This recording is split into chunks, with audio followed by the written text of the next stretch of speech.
Pinangalanan na ang mga senador na pinagpipiliang maging bagong chairperson ng Senate Blue Ribbon Committee.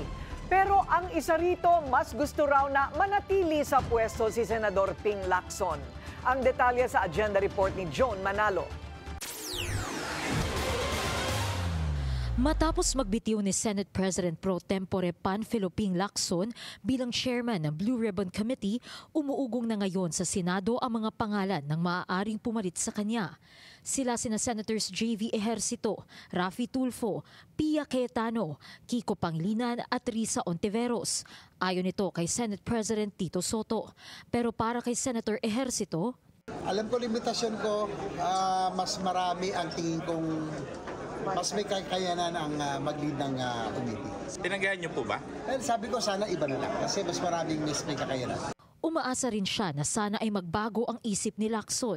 Kasi walang may gusto ngayon sa ngayon eh. So, tsaka nagkaliwanagan naman eh.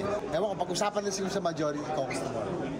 Matatandaang nagbitiw sa pwesto si Senator Lacson nitong Lunes dahil dismayado raw ang ilan sa kanyang mga kasamahan sa direksyon ng pagsisiyasat sa flood control scandal. Isa rito ang kapatid ng Pangulo na si Senator Amy Marcos. Ilang beses ko na sinabi, talagang hindi ko maintindihan ng direksyon. Bakit tinigil ang Blue Ribbon at saka yung huling dalawang hearing na parang pinipigilan kami pag-usapan. Hanggang kay saldi ko lang, huwag kang lalampas. Pwede ba yun? Sinubukan daw pigilan ni SP Soto si Lacson. Pero mukhang malabo na raw ito lalo pat nakapagsumiti na ang senador ng kanyang resignation letter. Si Tulfo naman, tinanggihan na rin ang posisyon.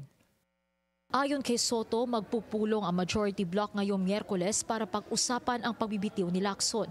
Kaya aabangan dito sa Senado kung sino nga ba ang mamumuno sa komiteng nakatokang mag-imbestiga sa katiwalian ng gobyerno, kabilang na ang flood control scandal.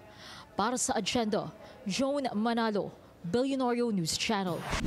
Manatiling nakatutok sa Billionario News Channel. Sumubaybay sa aming social media accounts at mag-subscribe sa aming YouTube channel para sa mga bago at eksklusibong balita.